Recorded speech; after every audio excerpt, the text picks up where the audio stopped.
बहुत समय पहले की बात है। दिल्ली शहर में एक लड़का और एक लड़की रहते थे। लड़के का नाम विशाल और लड़की का नाम अंशिता था। वो दोनों एक ही कॉलेज में पढ़ते थे। दोनों एक दूसरे से बेहद प्यार करते थे। दोनों ही पढ़ाई में बहुत ही होशियार थे। अंशिता बहुत ही खूबसूरत थी। जो कोई भी उसे देखता तो उसका दीवाना हो जाता। एक दिन की बात है, विशाल अंशिता से कहता है, अंशिता, ऐसे कब तक चलता रहेगा? मैंने तो अपने घर वालों से अपनी और तुम्हारी शादी की बात भी कर ली, पर तुम कब अपने घर वालों से शादी की बात करोगी? मेरी माँ भी बीमार रहती है। तुम्हें पता है ना, मैं तुम्हारे बिना एक पल भी नहीं रह सकता।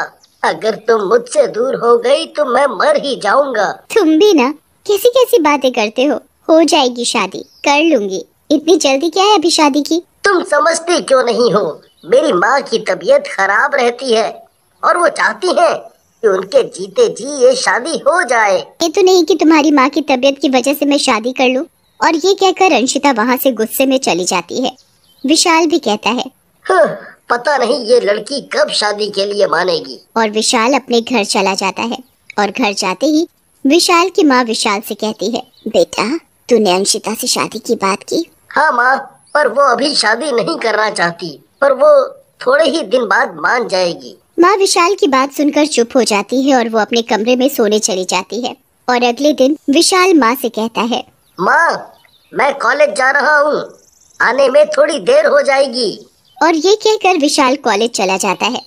कॉलेज पहुंचकर वो अंशिता से बात करता है, पर अंशिता विशाल से कोई बात नहीं करती और वो वहाँ से चली जाती है। विशाल अंशिता को आवाज लगाता रह जाता है, पर अंशिता उसकी कोई बात नहीं सुनती। विशाल कहता है, आज ये अंशिता को क्या हो गया? इसने तो पहले कभी ऐसा नहीं किया, और आज ये कुछ बदली बदली सी भी लग रही है। और विशाल अपनी क्लास में चला जाता है। वहाँ जाकर देखता है कि अंशिता एक लड़के से बहुत हंस हंस कर बातें कर रही है। वो लड़का बहुत ही सुंदर है। तभी विशाल वहाँ आता है और वो लड़का वहाँ से चला जाता है। विशाल अंशिता से कहता है, कौन है ये लड़का? आज ही क्लास में नया नया है। इसका नाम मोहित है और ये बहुत ही पैसे वाला है। इसके पास गाड़ी भी है। अच्छा ठीक है। विशाल अंशिता की बात का कोई जवाब नहीं देता। तभी अंशिता विशाल से कहती है, तुम्हें क्या लगा मुझे इस लड़के से बातें करते हुए? कुछ नहीं। और विशाल अंशिता से कुछ नहीं कहता और अपने घर चला जाता है। और घर पहुंचकर विशाल रात भर यही सोचता रहता है कि आखिरकार अंशिता को हुआ क्या है। वो मुझसे बात क्यों नहीं करती? और वो सोचते सोचते सो जाता है। अगले दिन विशाल अपनी माँ से कहता है, माँ मैं किसी काम से बाहर जा रहा हूँ। ठीक है बेटा, और समय से घर आ जाना। ठीक है माँ। और ये कहकर विशाल अपने काम से चला जाता है। वो एक कॉफी शॉप में देखता है कि अंशिता मोहित के साथ बड़े हंस हंस कर गले लगकर बात कर रही है। विशाल को ये देखकर कुछ भी समझ नहीं आ रहा था कि ये सब क्या हो रहा है। अंशिता को मोहित के साथ इस तरह बातें करते हुए बड़ा अजीब लग रहा था। तभी वो कहता है, क्यों ना पास जाकर देखा जाए, आखिर चक्कर क्या है?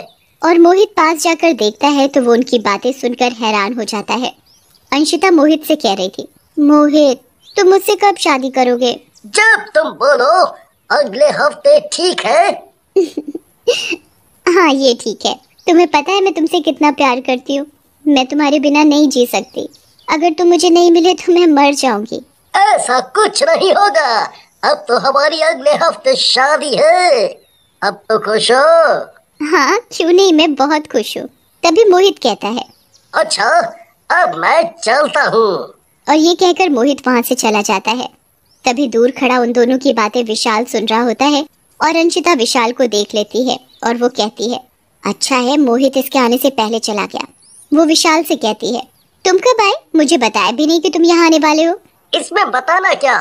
तुम यहाँ कैसे? किसी से मिलने आई हो? अंशिता घबराते हुए कहती है, नहीं तो मैं किससे मिलने आऊंगी। और वो विशाल की बात काट देती है और कहती है, अच्छा ये बताओ तुम यहाँ कैसे? कुछ नहीं, किसी काम के सिलसिले में आया था। तो तुम्हारा काम हो गया? नहीं, पर करने कुछ और काम आया था, पर करके कुछ और काम जा रहा हूँ। मैं समझी नहीं। कुछ नहीं। और विशाल बिना कुछ कहे वहाँ से चला जाता है। उसका मन बहुत दुखी था। वो बहुत रो रहा था। वो सपने में भी नहीं सोच सकता था कि अंशिता उसके साथ ऐसा कर सकती है। ये मुझे धोखा दे रही है। वो चलते चलते एक ट्रेन की पटरी पर मरने के लिए चला जाता है और वो ट्रेन के आगे खड़ा हो जाता है। ट्रेन सामने से आ रही होती है, तभी एक चुड़ैल विशाल को बचा लेती है। चुड़ैल विशाल से कहती है, तुम अभी मर जाते, तुम मरना क्यों चाहते हो? चुड़ैल, तुम तो चुड़ैल हो और तुमने मुझे बचाया। हाँ, मैं चुड़ैल हूँ। हर कोई चुड़ैल बुरी नहीं होती, मैं बुरी चुड़ैल नहीं हूँ। अच्छा, अब ये बताओ तुम मरना क्यों चाहते हो? और विशाल चुड़ैल को अंशिता के बारे में सब बताता है। चुड़ैल विशाल से कहती है, मेरे साथ भी ऐसा ही हुआ था। मेरे बॉयफ्रेंड ने मुझे वैलेंटाइन डे वाले दिन धोखा दिया था। मैंने अपनी जान दे दी एक लड़के के लिए। मैंने ये गलती की थी, पर तुम ये गलती कभी मत करना। अब मैं जी कर भी क्या करूँगा? ऐसा नहीं कहते, जीने के और रास्ते भी हैं, पर हम उन्हें समझ नहीं पाते। तुमने एक बार भी सोचा कि तुम्हारे मरने के बाद तुम्हारी माँ का क्या होता? वो तो बेचारी तुम्हारे गम में ऐसे ही मर जाती। जो कुछ तुम्हारे साथ हुआ है वो सब मेरे साथ भी हो चुका है। हाँ, तुम सही कह रही हो। मैं मर जाता तो मेरी माँ का क्या होता? तुमने मेरी आंखें खोल दी। चुड़ैल विशाल से कहती है, अब तुम देखना मैं उसे कैसा मजा चखाती हूँ। वो विशाल से कहती है, कल मैं तुम्हारी गर्लफ्रेंड प्रिया बनकर आऊंगी, फिर तुम देखना कि कल वैलेंटाइन वाले दिन कैसा मजा आता है। अब तुम घर जाओ। ठीक है। और विशाल अपने घर चला जाता है और घर पहुंचकर सो जाता है। अगले दिन विशाल कॉलेज जाता है। कॉलेज में उसे अंशिता मिलती है, पर वो अंशिता की ओर ध्यान नहीं देता और बाकी के दोस्तों से बात कर ही रहा होता है कि तभी चुड़ैल प्रिया बनकर आती है। तभी अंशिता कहती है, विशाल क्या हुआ, तुम ठीक तो हो? मुझे क्या हुआ, मैं बिल्कुल ठीक हूँ। प्रिया विशाल से बात करती है। इस पर अंशिता कहती है, चल हट, क्यों, क्या हुआ, मैंने ऐसा क्या कर दिया? और वो अंशिता से कहती है, मुझे तुमसे कोई बात नहीं करनी, पता नहीं कैसे कैसे लोग हैं। तभी प्रिया विशाल से कहती है, चलो ना कहीं घूमने चलते हैं, और तुम्हें पता है कल वैलेंटाइंस डे है। अरे हाँ, कल वैलेंटाइन डे है। अंशिता वहाँ खड़े उन लोगों की बातें सुन रही होती है। तभी मोहित भी वहाँ आ जाता है और उन सब से कहता है, क्या बात है, आज सब लोग एक साथ। चलो, अच्छा हुआ तुम भी आ गए, तुमसे भी मुलाकात हो गई। तभी प्रिया मोहित से कहती है, तुम्हें याद तो है ना कल वैलेंटाइंस डे है? हाँ हाँ, मुझे याद है। तभी विशाल अंशिता और मोहित से कहता है, कल मिलते हैं। अब मैं और प्रिया घर चलते हैं।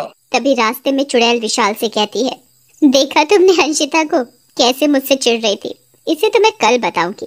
और वो दोनों घर चले जाते हैं। उधर अंशिता भी अपने घर चली जाती है और जाकर सो जाती है। तभी आधी रात को चुड़ैल अंशिता के मुंह पर पानी डालती है। तभी अंशिता जग जाती है और वो अपने सामने चुड़ैल को देखकर डर जाती है और वो चिल्लाती है, चुड़ैल चुड़ैल। चुड़ैल अंशिता का सारा मुंह खराब कर देती है और वो चिल्लाने लगती है, मुझे क्यों परेशान कर रही हो, मैंने तुम्हारा क्या बिगाड़ा है, मुझे छोड़ दो। तूने मेरा तो कुछ नहीं बिगाड़ा, पर किसी का तो बिगाड़ा ही होगा। अंशिता चुड़ैल की बात नहीं समझ पाती और तभी चुड़ैल भी गायब हो जाती है। अंशिता पूरी रात चुड़ैल के डर के मारे सो नहीं पाती। और अगले दिन अंशिता लाल रंग की सुंदर सी ड्रेस पहनकर अच्छे से तैयार होती है। वो बहुत ही सुंदर लग रही थी। फिर वो कॉलेज के लिए निकल जाती है। तभी रास्ते में चुड़ैल उसकी लाल ड्रेस काली कर देती है और उसका मेकअप खराब कर देती है। तभी उसके सामने चुड़ैल आती है। चुड़ैल को देखकर अंशिता भागने लगती है। तभी उसे विशाल और प्रिया दिखाई देते हैं और अंशिता से कहते हैं, क्या हुआ अंशिता, तुम इतनी घबराई हुई क्यों हो? चुड़ैल थी अभी, पता नहीं कहाँ गई। तभी उसके और दोस्त भी आ जाते हैं। सब लोग बहुत ही सुंदर लग रहे थे। सबने बहुत ही सुंदर कपड़े पहने हुए थे। प्रिया तो मानो ऐसी लग रही थी जैसे कोई अप्सरा हो। उसने सुंदर सा लाल रंग का गाउन पहना हुआ था। तभी सभी दोस्त अंशिता को देखकर कहते हैं। तभी मोहित भी वहां आ जाता है और अंशिता को ऐसे तैयार देखकर उससे कहता है, अरे अंशिता, आज तुम ऐसे कैसे बनकर आई हो? और फिर सभी दोस्त अपनी अपनी गर्लफ्रेंड को लाल गुलाब देते हैं और विशाल भी प्रिया को लाल गुलाब देता है और मोहित भी प्रिया को ही गुलाब देता है। मोहित अंशिता को कोई गुलाब नहीं देता। अंशिता मोहित से कहती है, ये तुम क्या कर रहे हो, तुम प्रिया को गुलाब कैसे दे सकते हो? तुमने अपने आप को देखा है, तुम जब किसी और की नहीं हो सकी तो मेरी क्या होगी? तुम क्या जानो सच्चा प्यार क्या होता है? तभी मोहित अंशिता से कहता है, मुझे पता चल गया है तुम्हारे और विशाल के बारे में। तुमने विशाल को धोखा दिया है। अंशिता मोहित की बात सुनकर कुछ नहीं बोलती। अंशिता विशाल और प्रिया को देखती है। दोनों बहुत ही खुश लग रहे थे। अंशिता को अपने किए पर पश्चाताप हो रहा था, पर अब किया भी क्या जा सकता था। वो अपने किए पर बेहद ही शर्मिंदा थी और अंशिता को भी सबक मिल जाता है। और फिर अंशिता वहाँ से रोती हुई चली जाती है। फिर चुड़ैल विशाल से कहती है, अच्छे के साथ हमेशा अच्छा ही होता है। और इस तरह चुड़ैल का भी वैलेंटाइंस डे मन जाता है और चुड़ैल को भी एक अच्छा काम करने से मुक्ति मिल जाती है।